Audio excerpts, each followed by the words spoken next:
benefit or little bonus? What do you think? Yeah, a bonus because I've got my dear mate here, Bear, he is one of the greatest tour guides in America, right? If you want to go like him. But I don't know whether anyone's planning a tour or a ride, something abroad, riding a lifetime.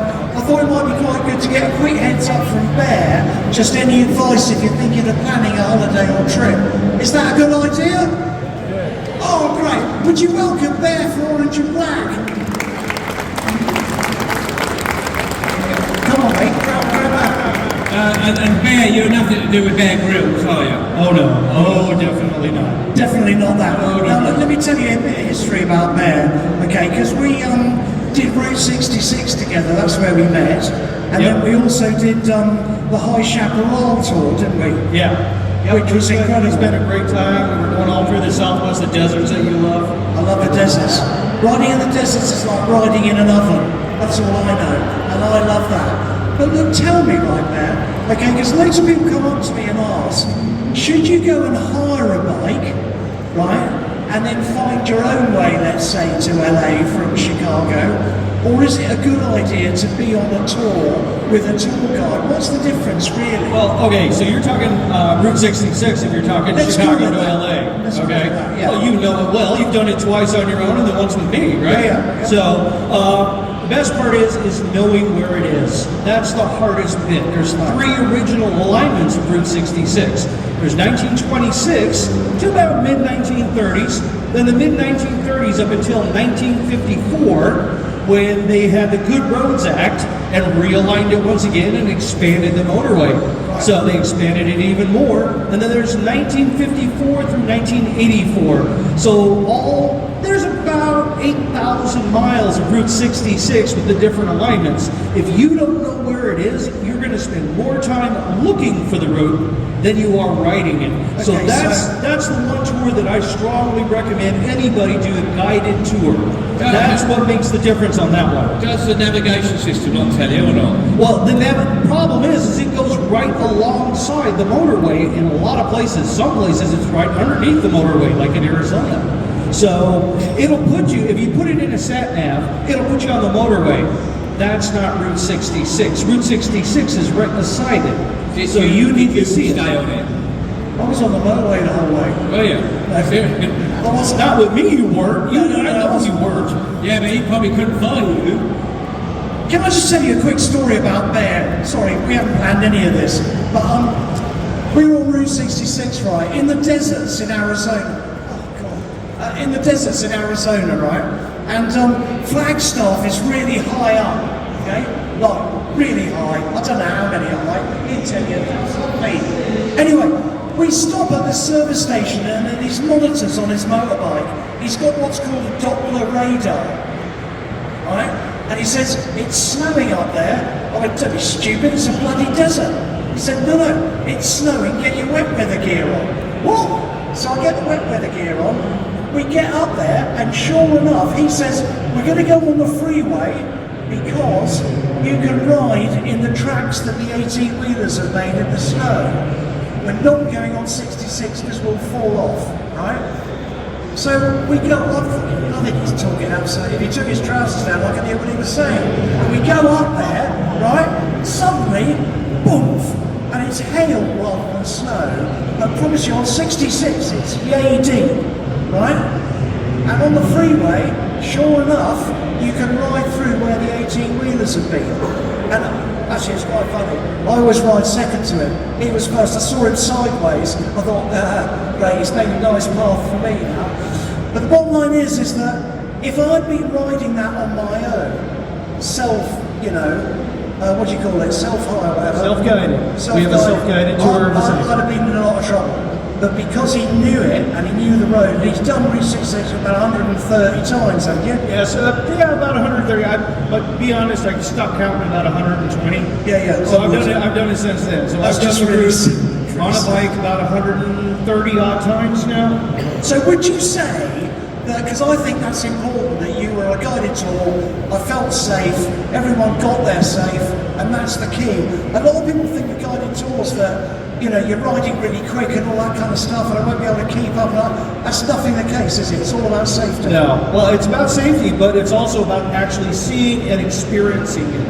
And that's a big thing about the guided tours, because we have local tour guides. We're the locals. We know the areas. We know the best places to stop. Okay, we know the best places to have lunch. You know, don't trust a skinny chef. Okay, no, don't. Don't Okay? trust a skinny tour guide. I could do that as a job. Yeah, you're in shape. Round is a shape. I'm in shape for Yeah. being Not a as tour round as guide. that. Anyway, yeah, no, it's the bonus of doing the guided tour is that you get a local expert, someone who knows where they're going, the best stops to do, the best places to eat, and they're usually experts on the local area, the people, the history, what you want to see, what you want to do, and there's always someone to ask. You know, there's someone to ask, hey, what is that? I have no idea what that, what is that? And then, well, like me, I'll spend there talking 20 minutes to you on it until you tell me, okay, enough, go away. Yeah, absolutely. Yeah. Absolutely. But I've got to tell you, but you do tours all over the world, though. No, it's not just America. Well, the company, yeah, our company does tours in India, Tibet, Nepal, Bhutan, New Zealand, Yeah, all right. Australia, Laos, Yeah, all right, Thailand. all right. Tell me.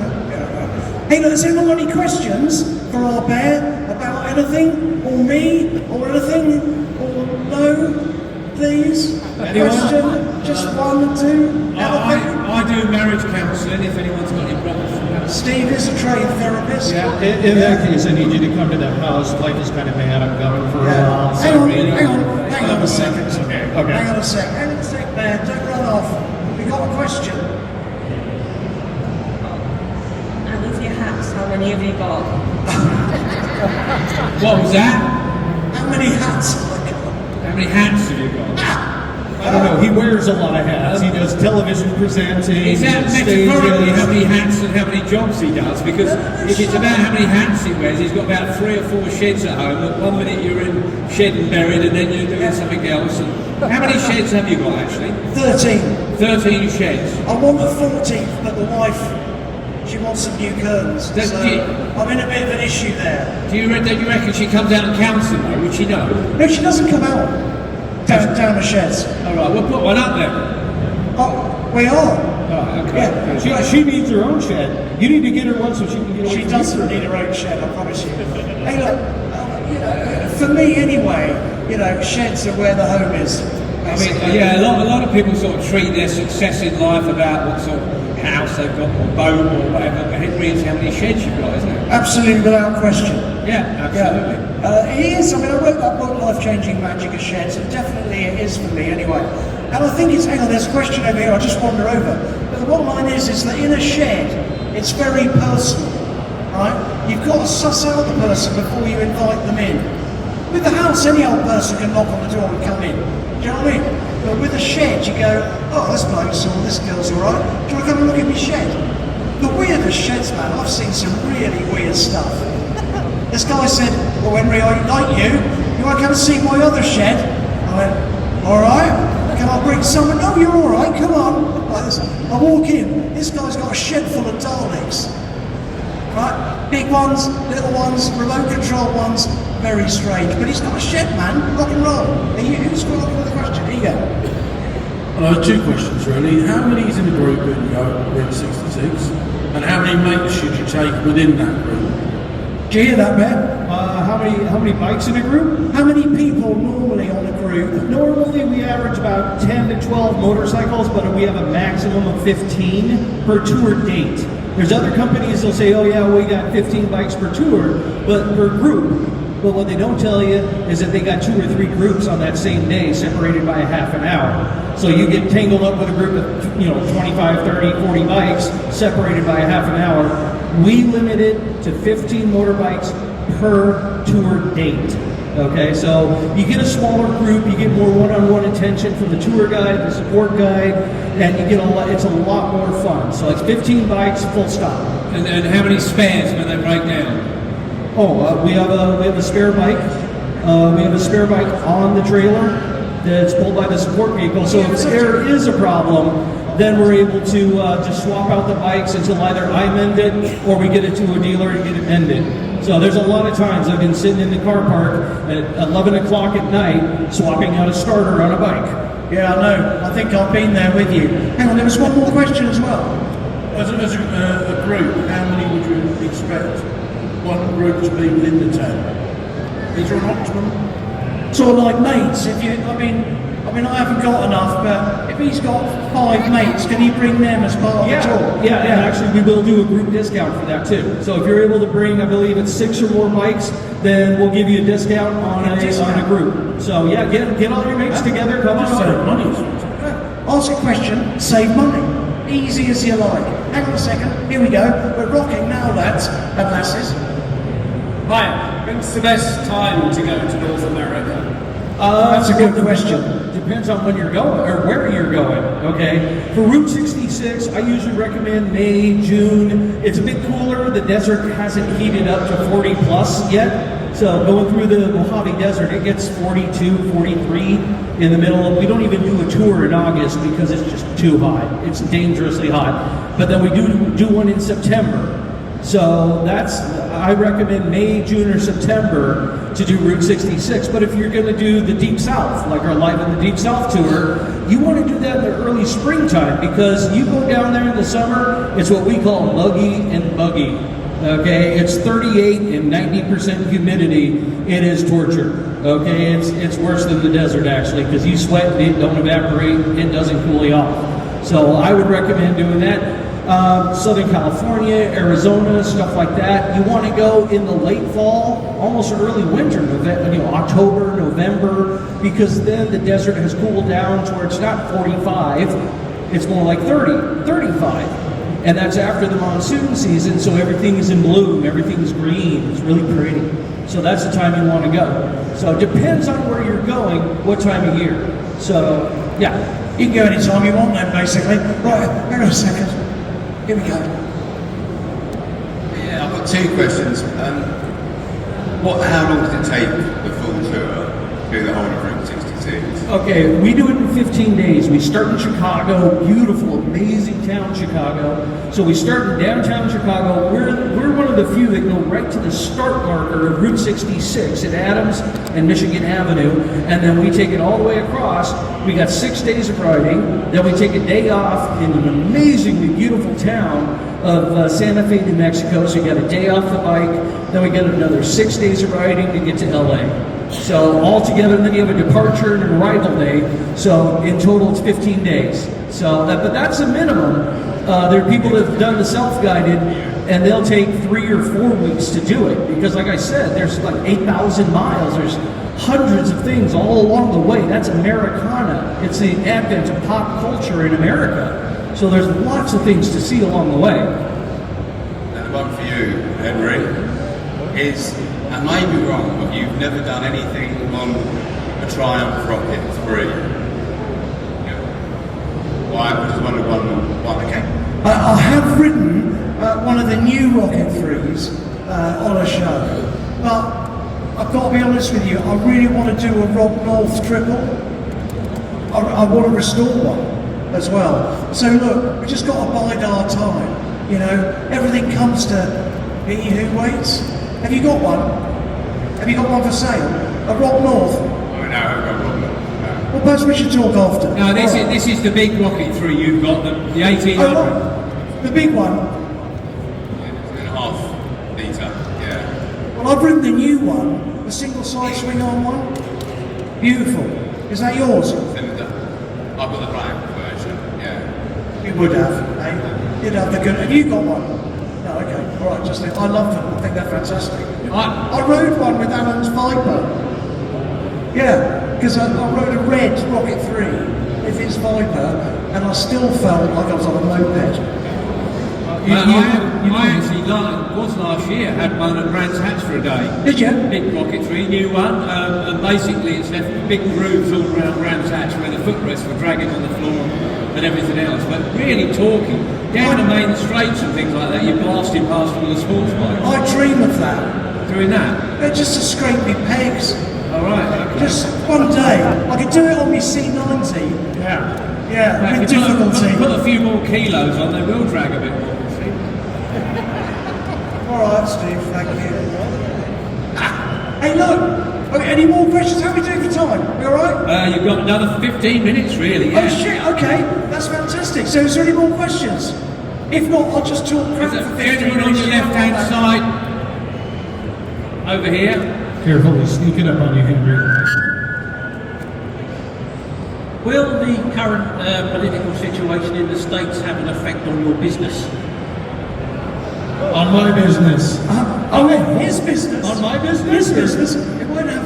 I hope not. No, It effect shouldn't. on mine. No, because it's What was the the road. question? What was the question?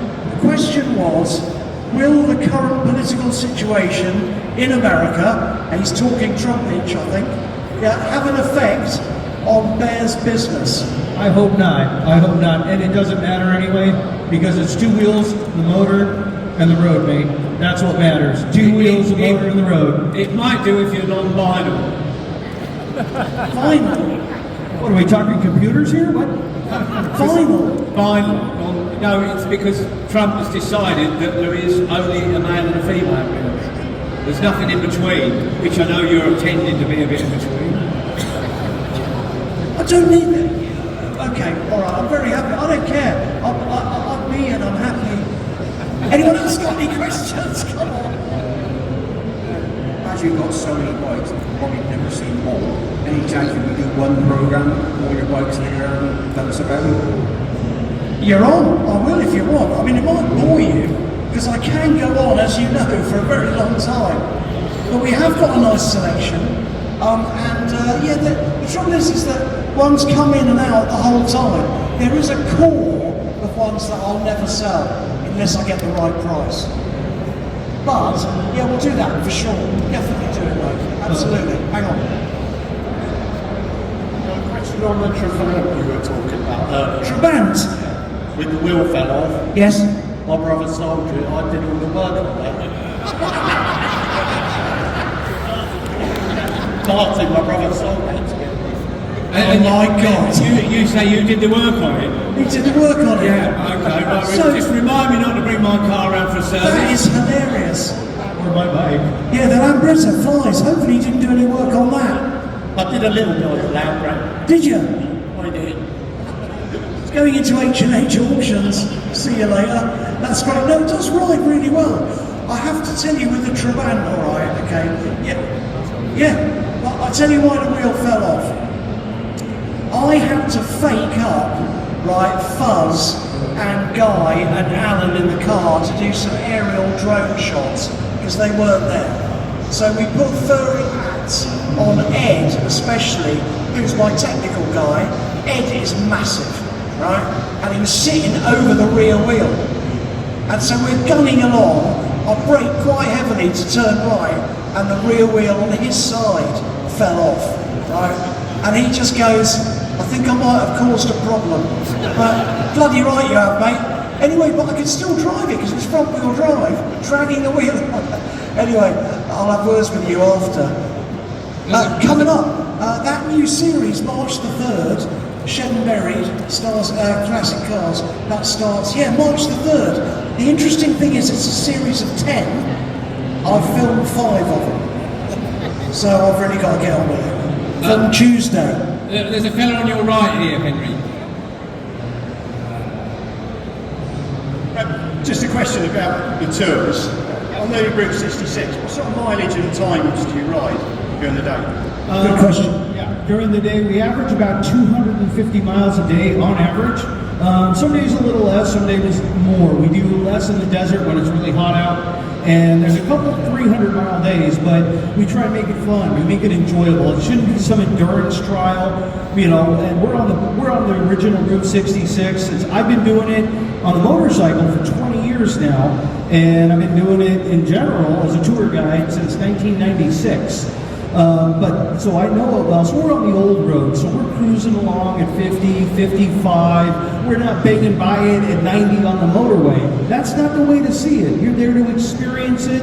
You're there to enjoy it. We stop about every hour so you can get something to drink, go to the loo, or stop for petrol or something like that. So we make it enjoyable. It should be fun. You should be there to enjoy it, not just blow by it. So yeah. Exactly. Yeah, good one. Oh, hang on. Mandatory to ride a Harley. Oh yeah, you gotta ride a Harley. You coming to the States, boy, you're riding a Harley. You hear me? What would you Okay. want to ride? Don't know, Triumph probably. Oh, that would be. Yeah, that'd be nice. Yeah, we'll get him a Rocket 3. It's just if you were on a GS or something like that. It's just. What you mean? You That's don't? okay. I've had a BMW. I had that old 78 Paris Dakar. Well, It's a brilliant I bike. was just making a point. All right. What you're saying really, you shouldn't. You're not supposed to be on something that's nice, quiet, smooth, and reliable. Good point, well delivered in my view. Yeah, that's probably true. I'd ride a Harley though, or an Indian. I'm up for that. You had fun on the Harley on both the tours we did together. I That was loved brilliant. it. I loved it. I loved it. I've got to tell you though, we went off-roading, didn't we? Oh, that it's just street down the ride. Monkey Dug way. Just down that, remember that bit that went down the cliff that was dirt? Do you know what? There was this sequence, right, in the desert riding, and it was a kind of mountain pass, like that, and I'm on a Harley street glide, okay? And all the people at the top with me, everyone's kind of shitting it. And, because it's off-road, and it's, you know, what do you call those, switchbacks? Yeah, yep, hairpins. So I go down with Bear, right, he's just like this, you know what I mean? So I go, no front brake, Henry, just use the rear brake, you're going to be all right. Yeah. Anyway, it was absolutely fine actually, but everyone was bricking it at the top. Everyone got down safely. Yeah, it goes down the Colorado Plateau, and it is about 2,000 feet down from the very top, and they've cut the road into the cliffside. So as you're going down, you've got 200, 300, 400-foot drops. But all I can There's no say- guardrail, and you're on dirt. But luckily, they paved the corners for you. Ooh. They did pay the course, but basically what I'm trying to say is that everyone got down safely, and the feeling of satisfaction from people's faces, you know, that they've done something that they're really proud of, was immense, man. It was fantastic. Hang on, mate, I'm coming. Just thinking about the Trump thing, you'd be able to give him a discount because you're both orange, aren't you? What was that? Discount for what? You're both orange. Well, yeah. What have you been doing? Why is it orange? I don't want to know. That's too much. I think this has gone over my head. I don't know.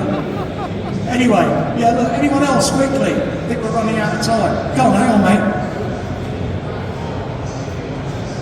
It's curious to know how many bikes you own. Don't start. What was that question? How many bikes do I own? Well, again, it's a bit like sheds. You have to keep them quiet a bit, don't you, to the missus? Do you know what? A friend of mine bought a red bike. He had 20 black ones, Harleys. Bought a red one. His wife said, hang on, what's that? Have you just got a new bike? He changed his bike every 6 months. Because it was red, he got caught. I've got about 30, I suppose. And some other bits. Yeah, skid rank was only about 3 that run. Look, I don't know. I stitch Alan up like crazy. I say to Alan, where is it? I say, Al, look, I just want you to do this really bit of intricate engineering for me tomorrow. So he comes up all excited. Okay, you wouldn't change the brakes on the Trabant, would you?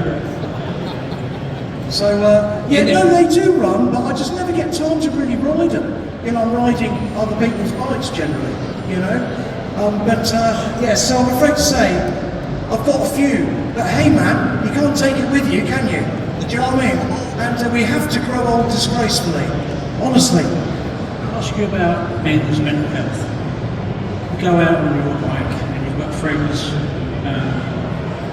you feel that it's helped you to have great friends that you've got freedom of your bike and shed that you've got. Do you think it's done you better? No, I've got to be very careful because I start crying now, so don't, do you know what I mean? What was the question, Henry? The question was about mental health and how us, sorry girls, just for a sec, but us old blokes have to deal with that sometimes.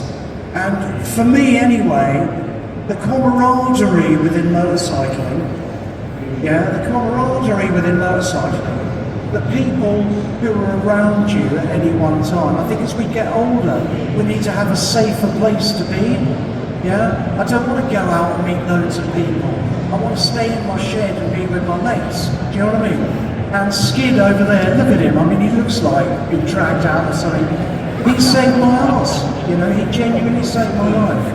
And I do a lot of stuff on the mental health front, and I've had my own things. You get really nervous before you do stuff, and you don't know how to deal with it. All I know is that thanks to motorcycling and, you know, that community and the shed community, we can talk openly about, you know, issues and stuff like that, and that to me is a revelation. You know what I mean? So, you know, man, how's that affected me? Massively. Without it, I think I'd be in a lot of trouble. Seriously, people think it's all, you know, on television. It's hardcore, man. He saved my arse. Do you know what I mean? And I'll never ever forget that. So there you go. Speaking of that, it's just motorcycling itself. Going out for a ride on your own. Yeah. It's something I call Zen time. It's time just to have you and the road and the bike and let everything melt away. And just ride and enjoy it, and don't let anything bother you. And just do the experience. It's Zen time is what I call it, and it's well worth it. It does wonders for mental health. No, just to say, I think a big round of applause. Thank you, Bear, for coming along. Oh yeah, my pleasure. Thank you for having me, guys. I've enjoyed it. Wonderful. For the day for Skid, who's over there, well done Skid, A for saving his life, but Alan Milliard that stood down there for building this machine down here and all the brilliant things he does, and we'd just like to say thank you very much for coming along today. It's been a brilliant day. Henry's going to be back out here, I believe, aren't you? Certain Food Signatures and the other guys will be as well, but we've had a wonderful day here in the London Motorcycle Show. We've had seen lots and lots of people, we've learned lots of things. We've taken the piss out of Henry all day long. He's going to be really grumpy when we get back to the hotel later. No, I won't. I'll have a chicken tikka masala at Happy Days. And an early night. Well done. Thank you very much indeed for coming along. Ladies and gentlemen. Thank you. And can I just say one other thing? Don't let the bastards grind you down. All right, okay?